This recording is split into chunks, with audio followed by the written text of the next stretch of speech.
قلت لكم من اول اللايف انه ما في داعي تتصنعوا هذا الاسطوانه. قلوبنا والله نحبهم، والله يا غيورين، وانت باقي شويه وتبكي على هذاك الذي دهسته السياره. وشوف بكل المقاييس انا متاكد يا بوس لو ان ما حدث في هذا الاسبوع حدث عندكم، ان هناك اقل شيء 300 قتيل. انا اقولها لك اقل رقم لو حصلت عندكم بالعقليه الذي نحن نعرفكم، وبالتفكير الذي انتم تفكرونه، وبالمنهجيه العسكريه التي تحكم في بلادكم، اقل حاجه 200-300 قتيل في اسبوع قسما بالله. بالعكس، اكبر درس عرفناه نحن غير المغاربه هو ان هناك حكمه وصبر من السلطات الرسميه. اقسم لكم بالله انهم ابهروني، كيف استطاعوا يوازنوا هذا الكفه ما نش عارف. والله انه يحق للمغربي يقوم تعظيم سلام لقوات الشرطه والدرك والقوات المساعده وكل الذين ساعدوا في الفضل. احداث مهوله، طوفان بشري، شباب طايش. كيف تعاملوا معهم؟ 2 ماتوا، 2 نتيجه انهم حاولوا الاقتحام، يعني قتلوا دفاعا عن النفس فقط. وهذاك الذي دهس جاءت له طائره هليكوبتر اسعفته من وجده لداخل الرباط عفوا.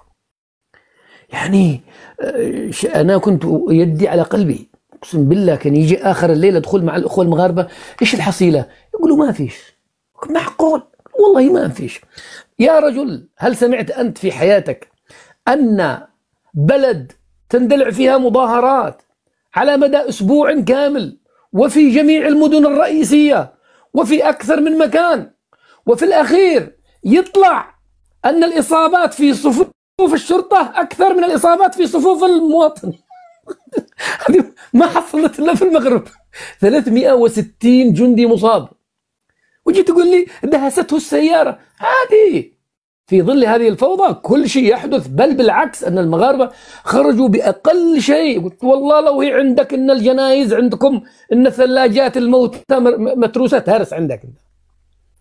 ايش فيك انت؟ بل بالعكس، والله ان الجندي المغربي وفي اكثر من مقطع، ليست المقاطع التي كنتم تزورونها انتم الجزائريين، في اكثر من مقطع كان يعني احن على ذلك الشاب المتهور من ابيه وامه.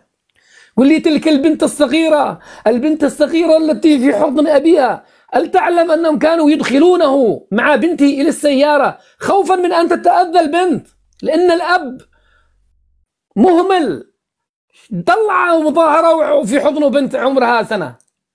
يا أخي لا تظلموا الشرطة، بل بالعكس. أنا أقسم بالله راجع المغرب، أنا جاي المغرب قريب. أنا لا أعرف في العسكرة شيء، لكن هكذا أقسم لكم بالله إلا هكذا أكون أعمل هكذا وأوقف هكذا، أواقع هكذا، أضرب تعظيم سلام لأي دركي أو أي شرطي في المغرب ألاقيه، ويستاهلوا أقسم لكم بالله. فخلونا من هذا لأنه شوف، آخر شيء قبل ما يأخذ الأخ إدريس، اليوم هي في المغرب، هي بكرة عندكم، لأنه جيل جلالة، جيل دي زد 213 ربما يندلع في. هي ظاهرة عالمية ليست مغربية. انت شفت ايش حدث في النيبال، وشفت ايش حصل في مدغشقر، وشوف ايش حصل في المغرب. البلد هذه محفوظة سبحان الله، غصبا عنكم وغصبا عني وغصبا عن اي كاره. شكرا للاخ اسعد، شكرا للمستمعين، شكرا للمغاربة، شكرا للجزائريين. اخ اسعد، رايح من خلال منصتك هذه اعتبرها رسالة، اعتبرها نصيحة، اعتبرها ليك وللمغاربة. أخ أسعد، الوضع الحالي للمغاربة لا يسمح أن نناقش مثل هذه المواضيع. الوضع الحالي للمغاربة عليهم الالتفاف حول هذا الوضع الراهن الذي قد يغير الكثير والكثير. أخ أسعد، الأمور في المغرب ايش صاير؟ صلى على النبي، يمكن احد قال لك ما حاجات مغلوطه. ايش صاير في المغرب؟ ما صاير. لا يا أخ أسعد، أخ أسعد، أنت إنسان إعلامي، تعتبر إنسان إعلامي، كونك واقعي. كما نقولوا بالمثل تاعنا ما تغطش الشمس بالغربال. كاين قنوات إعلامية، كاين منصات راهي تهدر على الوضع في المغرب، يعني ما تحاولش أنك تجمل. ايوه ايش صار؟ ايش صار؟ ايش اللي حصل؟ معليش يا أسعد، أنت وش قاعد تناقش هنا؟ انت هذا حل المنصه ذي، المناقشه التي تناقشها الشباب خرجوا على مدى اسبوع وانتهى كل شيء. لا معليش، هذه الخرجات قد لا تبشر بالخير يا اسعد. انا حبيت من خلال قلت لا تبشر، حتى عندك انت ممكن يطلعوا عندك بكره. اسمع لي يا اخ اسعد، خليني ما تقاطعنيش من فضلك، نكمل رسالتي. وعند المغاربه عندهم حق الرد، عندهم حق الرد كما انت عندك حق الرد. تفضل. انا في بدايه مداخلتي قلت لك اعتبرها رساله، اعتبرها نصيحه. انا حبيت نوجه للنخبه والطبقه السياسيه المغربيه، للطبقه القانونيه، عليهم باحتواء الوضع في المغرب، لانه الوضع في المغرب اصبح قد اذا بقي على حاله قد تخرج الامور عن السيطره. حبيت نوصل ثاني فكرة. لو الوضع الحالي ما عادش وضع نتاع مقارنة بين الجزائر والمغرب، لأنه فعلا كاين نقائص سواء عندنا ولا عند المغاربة، وكاين كما هما ممكن متطورين علينا في أشياء، احنا ثاني رانا متطورين عليهم في أشياء، ولكن الوضع الحالي في المغرب ما هوش وقت النقاشات هذه. أنا رسالتي للمغاربة الأحرار عليهم باحتواء الوضع، لأنه ما عادش، لانه الفرصه كي تجي خطره ما عادتش تتعوض.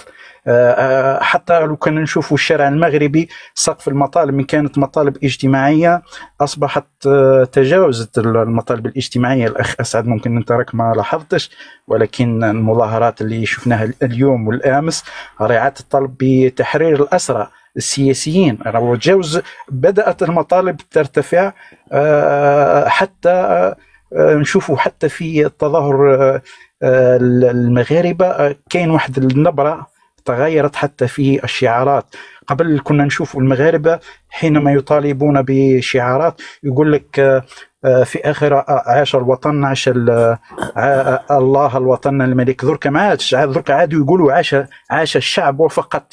يعني هذه راهي رسالة واضحة سياسية باللي احنا رايحين نغيروا من الوضع، ورايح اكيد رايح يتغير الوضع في المغرب، خاصة اذا كان هناك فئة تكون واعية المطالب هذه الشعب، تكون تحتوي هذه المطالب. احنا واش نتمنوا للمغاربه؟ نتمنوا لهم كل خير فعلا. اخ سعد، لا واضح، انا متاكد منها، لانه لا اسمح، لا هذه نوفا شوف هذه انا متاكد منها. انتم تتمنوا لهم كل الخير، هذه انا لا يا اخ اسعد، انت يا اخي انت حبيبي، انا ابصم لك بالعشر انك تحب الخير للمغاربه، صافي. معليش، هذا رايك انت، هذا رايك انت. انا متاكد، لا انا اقول لك انا متاكد يا اخ اسعد. انت نظرتك من الجانب العاطفي، ولا انا نظرتي من جهه اخرى. احنا كالوضع كي تتمس المغرب ولا تتمس تونس ولا تتمس موريتانيا ولا مالي ولا كذا، احنا الوضع ما يساعدناش كجزائريين. الوضع هذا راح يمسنا حتى نحن من جميع الجوانب. يعني احنا رانا في الوسط. يعني اخ اسعد، يعني كي تكون ليبيا وتكون تزيد تلحق المغرب، ونتمنوا انه ما يتصاعدش الامر، اكيد احنا اللي راح نتعبوا في الجزائر كجزائريين كما تعبنا. يعني ممكن ينزحوا عندكم. ما نقولكش ينزحوا عندنا، بالصحه احنا ما نتمنوش الفوضى. قسما بالله العظيم، اسمع اقول لك حاجه، لو تقوم القيامه ما تحلفش. اول حاجه ما تحلفش. اسمع لحظه والله لا احلف. لان اسمح لي، انا نعطيك بالدليل. يا اخي لحظه، بلا دليل بلا بطيخ. اسمع اقول لك هذه احسمها لك، والله لو تقوم القيامه في المغرب وكان اخر سبيل للنجاه هو عندكم، ما يروحوا عندكم.